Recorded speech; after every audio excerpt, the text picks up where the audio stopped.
अऊज़ु बिल्लाहि मिनश्शैतानिर्रजीम बिस्मिल्लाहिर्रहमानिर्रहीम। ख़वातीन व हज़रात, अस्सलामु अलैकुम।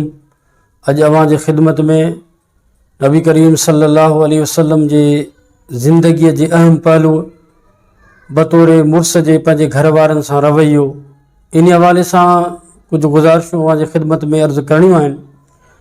ऐं इहो हिकिड़ो अहम असांजे मुआशिरे जो पहलू आहे। नबी करीम सल्लल्लाहु अलैहि वसल्लम जन जी सीरत तय्यबा खे जॾहिं असां पढ़ूं था त पाण सगोरनि जो रवैयो पंहिंजे घर वारनि सां इंतिहाई मुहबत, शफ़क़त, बर्दाश्त वारो हो। ऐं पाण सगोरनि सल्लल्लाहु अलैहि वसल्लम जन पंहिंजे घर वारनि जो एहतराम, उनजी इज़त कंदा हुआ, उन्हनि जो वधि में वधि ख़्यालु रखंदा हुआ। हदीस में अचे थो त पाण सगोरा सुबुह ऐं शाम पंहिंजे घर वारनि ॾे चकर हणंदा हुआ, उन्हनि जो हाल अहिवाल मालूम कंदा हुआ, उन सां कचहरियूं कंदा हुआ। ऐं अहिड़े नमूने सां पाण सगोरा उनजे ज़रूरियात जो बि लिहाज़ रखंदा हुआ। इंसानी ज़िंदगी आहे, जेकॾहिं कॾहिं अहिड़ो को वाक़ियो पेश अची पवंदो हो जेको इंसान जे लाइ कावड़ ऐं गुस्से जो सबबु बणिबो हो, त पाण सगोरा अहिड़े मौक़े ते बि आला इख़लाक़ जो मिसाल पेश कंदा हुआ। इंसानी दुनिया आहे त पहाड़नि जो पाण में हिकिड़ो साड़ बि हूंदो आहे या हसद बि हूंदो आहे, पर इन बावजूद बि पाण सगोरनि सल्लल्लाहु अलैहि वसल्लम कॾहिं बि अहिड़ी कंहिं कावड़ या अहिड़े कंहिं गुस्से जो इज़हार न कयो जंहिंसां इहे तालुकात ख़राब थियनि। हिकु भेरे पाण सगोरा सल्लल्लाहु अलैहि वसल्लम जन अम्मा आशा वटि आया त अम्मा आशा पाण सगोरनि जे लाइ का शइ तयारु करणु लॻी। बीबी सफ़िया बि इन हवाले सां पाण सगोरनि जे लाइ कुझु तयारु करणु पिए चाहियो।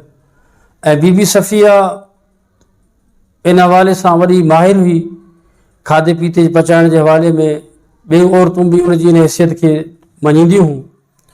त बीबी सफ़िया रज़ी अल्लाह ताला अन्हा फ़ौरन का शइ तयारु करे प्लेट में विझी करे पाण सगोरनि ॾांहुं मोकिलियो। अम्मा आशा अञा उहा शइ तयारु न करे सघी, जीअं जो उहा नौकराणी खणी आई त अम्मा आशा खे इहा ॻाल्हि मुहबत वारे पहलूअ खां पसंदि न आई। पंहिंजे मुहबत में कमु महसूसु कंदे कावड़ विचां उन प्लेट खे धिको जो ॾिनऊं त उहा प्लेट भॼी पई ऐं उहा शइ बि हारिजी वई। नबी करीम सल्लल्लाहु अलैहि वसल्लम जन इन मंज़र खे ॾिसी करे मुरकिया ऐं मुश्किया। पाण फरमायूं त तुंहिंजी अमड़ खे कावड़ अची वई। ऐं जॾहिं नबी सही सल्लल्लाहु अलैहि वसल्लम जन इहो रवैयो अम्मा आशा ॾिठो त अम्मा आशा खे बि पंहिंजे ग़लती जो अहसासु थियो। ऐं अम्मा आशा पाण सगोरनि खे चयो त या रसूल अल्लाह, मां पंहिंजी इन ग़लती जी तलाफ़ी कीअं कयां।